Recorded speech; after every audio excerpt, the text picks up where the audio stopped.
తేజ సజ్జా చిరంజీవి గారి తర్వాత సినీ ఇండస్ట్రీకి కాబోయే కొత్త మెగాస్టార్. ఈ మాటను వినగానే తేజ సజ్జా హేటర్స్కు కాస్త కోపం వస్తుందేమో.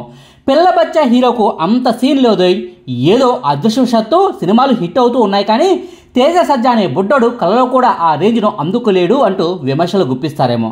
మొన్నటికి మొన్న హనుమాన్, నేడు మిరాయ్ అనే సినిమాలు హిట్ అయ్యాయి కాబట్టే నేను ఈ మాటను అనలేదు.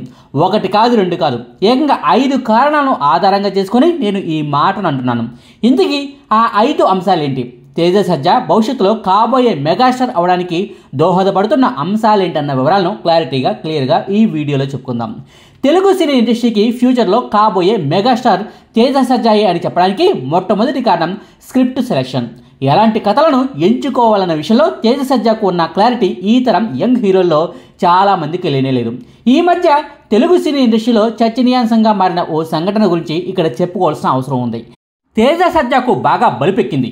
ఏదో హనుమాన్ అనే ఒక్క సినిమా హిట్ అవ్వడం వల్ల కళ్ళు నెత్తికెక్కాయి.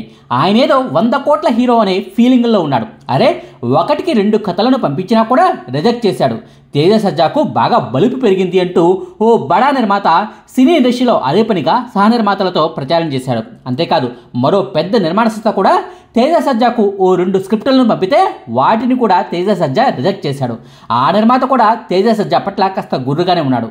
ఆ 2 నిర్మాతలు కలిసి సినీ ఇండస్ట్రీలో తేజ సజ్జాకు చేయాల్సినంత బ్యాడ్ ప్రోపగండా చేస్తూనే ఉన్నారు. కట్ చేస్తే తేజ సజ్జా రిజెక్ట్ చేసిన 4 కథల్లోంచి ఓ 2 కథలను ఆల్రెడీ మరో హీరోలతో సినిమాలుగా తీసి రిలీజ్ కూడా చేశారు. తీరా చూస్తే అవి కాస్త డిజాస్టర్లుగా మిగిలిపోయాయి. అంతేకాదు, ఓ వారం రోజుల పాటు ఆ డిజాస్టర్ సినిమాలపై తెగ ట్రోలింగ్ కూడా జరిగింది. ఆ సినిమాలు ఏంటన్నవి ఎవరు కూడా బయటకు చెప్పలేదులే, కానీ లైలా, జాక్, తమ్ముడు సినిమాల్లో ఏవో ఓ 2 సినిమాలే అయి ఉంటాయని, ఆ సినిమాల కథలనే తేజ సజ్జా రిజెక్ట్ చేసి ఉంటాడని సినీ ఇండస్ట్రీలో హాట్ టాపిక్ నడుస్తుంది. ఇదే విషయమై మిరాయ్ సినిమా ప్రమోషనల్ కార్యక్రమాల్లో తేజ సజ్జాను కొందరు జర్నలిస్టులు ప్రశ్నించారు. మీరు ఓ 4 కథలను రిజెక్ట్ చేశారట, వాడు చెప్పినప్పుడే మేము ఆగి ఉండాల్సింది అంటూ నిర్మాతలు ఇప్పుడు మా వద్ద వాపోతున్నారు. ఆ విషయం మీ దాకా వచ్చిందా అని జర్నలిస్టులు అడిగితే తేజ సజ్జా చాలా హంబుల్గా సమాధానం చెప్పాడు. మీరు చెప్పిన విషయం నా దాకా వచ్చింది. నాకు ఆ కథ సూట్ కాదండి. మరో కథ ఏదైనా ఉంటే తప్పకుండా చేద్దామని చెప్తాను, కానీ మీ కథ నాకు నచ్చలేదు అని నేను ఏనాడు ఎవరితోనూ డైరెక్ట్గా అనలేదు.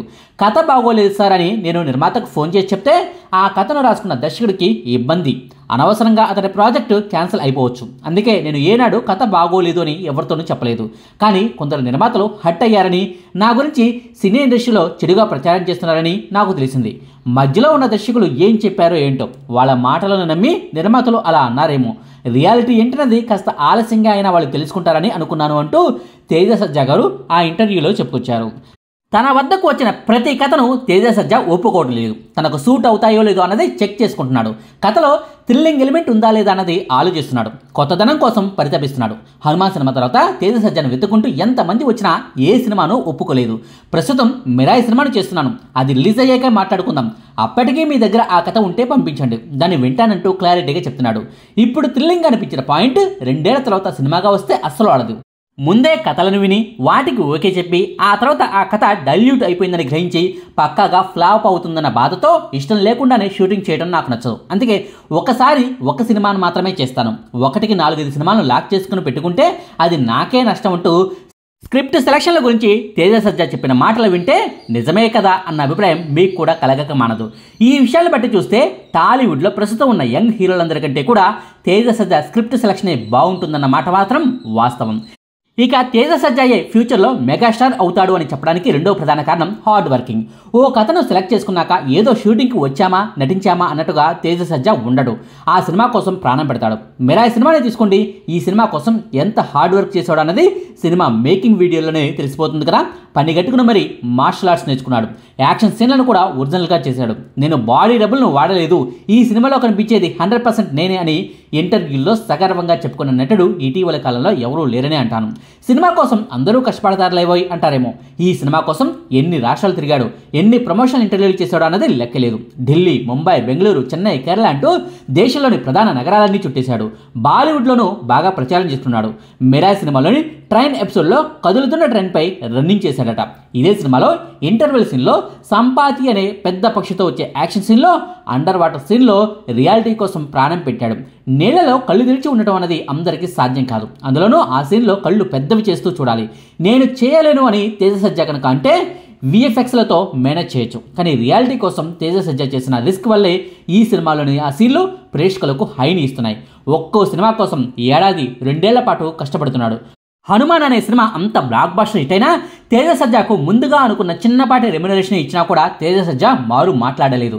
అంతేకాదు, హనుమాన్ సినిమా రిలీజ్ అవడానికి ముందే అతి తక్కువ రెమ్యునరేషన్కే ఈ మిరాయ్ సినిమాను ఫిక్స్ అయిన తేజ ఆ తర్వాత నా Hanuman cinema block buster hit అయింది కదా అంటూ నిర్మాతతో పేచీలు పెట్టుకుని బెట్టు చేసి మరీ రెమ్యునరేషన్ పెంచుకోలేదు. ఇచ్చిన మాటకు కట్టుబడి ఉన్నాడు. రెమ్యునరేషన్తో సంబంధం లేకుండా సినిమా కోసం కష్టపడ్డాడు. ఫలితం ఇప్పుడు తెర మీద కనిపిస్తోంది. మీకు తెలుసో లేదో, ఓ బేబీ అనే సినిమాకు తేజ సజ్జా తీసుకున్న రెమ్యునరేషన్ 50 లక్షల రూపాయలు. ఆ సినిమా వచ్చింది 2019 సంవత్సరంలో, అంటే 6 ఏళ్ల క్రితం అన్నమాట. ఇప్పుడు తాజాగా తేజ సజ్జా నుంచి జాంబిరెడ్డికి సీక్వెల్ సినిమా రాబోతుంది. ఈ సినిమాకు తేజ సజ్జా రెమ్యునరేషన్ ఎంతో తెలుసా? అక్షరాల 12 కోట్ల రూపాయలు. ఎస్, 6 ఏళ్లలోనే కేవలం 6 సినిమాలతోనే 50 లక్షల నుంచి 12 కోట్ల రూపాయలకు పెరిగాడు. అంతకంతకు తన సినిమాల రేంజ్ని పెంచుకుంటూ తాను సైతం ఎదుగుతున్నాడు తేజ సజ్జా. సో అతడు ఎదిగే విధానమే, అతడు కష్టపడుతున్న తీరే అతడిని మెగాస్టార్ అనే కుర్చీ దాకా తీసుకెళ్తుందన్నది నా నమ్మకం. ఇక తేజ సజ్జా ఫ్యూచర్ మెగాస్టార్ అని చెప్పడానికి మూడో కారణం ఫ్యూచర్ ప్లానింగ్. తేజ సజ్జా సినిమాలను ఒక్కసారి చూడండి. అతడి సినిమాలు చిన్నపిల్లలను అట్రాక్ట్ చేసే విధంగా ఉంటున్నాయి. తన సినిమాలకు ఫ్యామిలీ అంతా కలిసి వచ్చేలా ప్లాన్ చేసుకుంటున్నాడు. అలాంటి ఎలిమెంట్లే సినిమాలో ఉండేలా చూసుకుంటున్నాడు. ఆల్రెడీ ఈ తరం సినీ ప్రేక్షకులు ఇప్పటికే తమ అభిమాన హీరోలను సెలెక్ట్ చేసుకుని వాళ్ళంటే పడి చేస్తున్నారు. అందుకే రాబోయే తరానికి తేజ సజ్జా గాలం వేస్తున్నాడు. ఓ 10 ఏళ్ల తర్వాత 15 ఏళ్ల తర్వాత వాళ్లే తనకు హార్డ్ కోర్ అభిమానులుగా మారేలా తన సినిమాల తీరు ఉంటుంది. ఫ్యూచర్ ప్లానింగ్ అంటే ఇదే కదా. అంతేకాదు, స్వయంగా తమిళ్ నేర్చుకున్నాడు. కన్నడ, మలయాళ భాషలతో పాటుగా హిందీ భాషను కూడా నేర్చుకొని ఏ ప్రాంతానికి వెళ్తే ఆ ప్రాంత భాషలో మాట్లాడుతూ ప్రమోషనల్ ఇంటర్వ్యూలు ఇస్తున్నాడు. ఈ తరం హీరోలో ఎంతమందికి ఇన్ని భాషలు వచ్చి చెప్పండి? అసలు తేజ సజ్జాకు ఇన్ని భాషలు నేర్చుకోవాల్సిన అవసరం ఏముంది? ఫ్యూచర్లో టాప్ రేంజ్లో ఉండాలన్న లక్ష్యంతోనే తేజ సజ్జా అడుగులు వేస్తున్నాడు అనడానికి ఇదే పర్ఫెక్ట్ ఉదాహరణ. ఇక తేజ సజ్జా అనే హీరో ఫ్యూచర్లో మెగాస్టార్ అవుతాడు అని చెప్పడానికి 4వ కారణం ఇమేజ్ బిల్డప్ కోసం ఏర్పాటు చేసుకున్న పిఆర్ టీం.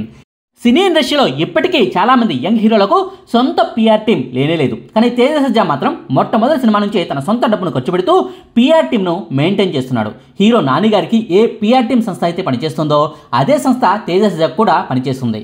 తేజ సజ్జా చిన్నపిల్లలతో మాట్లాడుతున్న వీడియోలు, వాళ్ళని వెతుకుంటున్న వీడియోలు సోషల్ మీడియాలో వెంటనే వైరల్ అయిపోతాయి. ఇవన్నీ కూడా మీడియా స్ట్రాటజీయే. జనాల్లో తేజ సజ్జా పట్ల సాఫ్ట్ కార్నర్ను పెంచేలా చేసే పిఆర్ టీం వ్యూహాలే. ఈ విషయం గురించి ఓ ఇంటర్వ్యూలో తేజ సజ్జాను నేరుగా అడిగేశారు.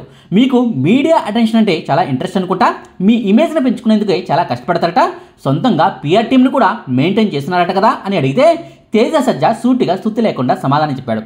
నన్ను నేను ప్రమోట్ చేసుకోవడం కూడా తప్పేనా? అలా చేయకూడదా అని నిలదీసినంత పనిచేశాడు. నేను హనుమాన్ సినిమా టైంలో జనాల ముందుకు వచ్చాను, మళ్ళీ ఇప్పుడు మిరాయ్ సినిమాతో జనాల ముందుకు వచ్చాను. ఈ మధ్యలో ఎంతోమంది నన్ను ఇంటర్వ్యూలు అడిగారు, మీరు కూడా అడిగారు. నేను ఇచ్చానా? దేనికైనా సమయం, సందర్భం అంటూ ఉంటుంది. ఆ టైం వచ్చినప్పుడు నన్ను నేను ప్రమోట్ చేసుకోకపోతే నా సినిమాయే కదా దెబ్బతినేది. హీరోగా ఒక రేంజ్ వచ్చే వరకు నన్ను నేను ప్రమోట్ చేసుకుంటూనే ఉంటాను. అలా చేసుకోబట్టే నేను సినీ ఇండస్ట్రీలో ఉన్నాను.